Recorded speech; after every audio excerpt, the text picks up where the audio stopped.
மிதுன ராசியில் பிறந்தவரா நீங்கள்? இந்த ஆண்டு அதாவது 2025ஆம் ஆண்டு மிதுன ராசிக்காரர்களுக்கு நிதிநிலை எப்படி இருக்கும் என்று இந்த வீடியோவில் பார்ப்போம். அஸ்ட்ரோ தமிழ் ஜெய் வியாசஸ்ரீயின் வணக்கம். இந்த புத்தாண்டு அதாவது 2025ஆம் ஆண்டு புதன் கிழமை அன்று பிறக்கிறது.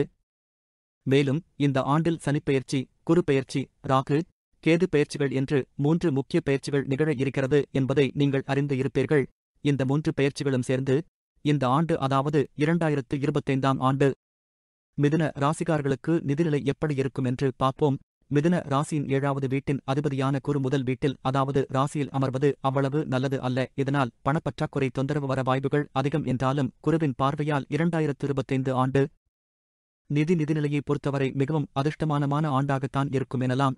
இந்த ஆண்டு மே மாதம் வரை செலவுகள் அதிகமாகத்தான் இருக்கும். மே 18, 2025 முதல் ராகு 3ஆம் இடத்திலும் கேது 9ஆம் வீட்டிலும் பெயர்ச்சி ஆவது நிதிநிலை சாதகமாக இருக்கும். 2025ஆம் ஆண்டின் இறுதியில் ஒரு பெரிய முதலீட்டைச் செய்ய திட்டம் இருந்தால் அது இவர்களுக்கு நல்ல வருமானத்தை தரும். இப்பொதுவாக இந்த ஆண்டு 2025இல் நிதி விவகாரங்களில் பலவிதமான விளைவுகளை மிதுன ராசிக்காரர்கள் எதிர்பார்க்கலாம். சொத்து சம்பந்தமான கொடுக்கல் வாங்கல்களில் கவனமாக இருந்தால் நல்லது.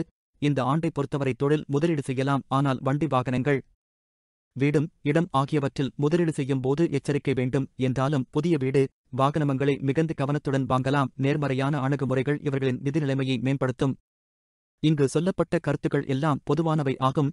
இது தனிப்பட்ட ஜாதகத்தை பொறுத்து கட்டாயம் மாறுபடும்.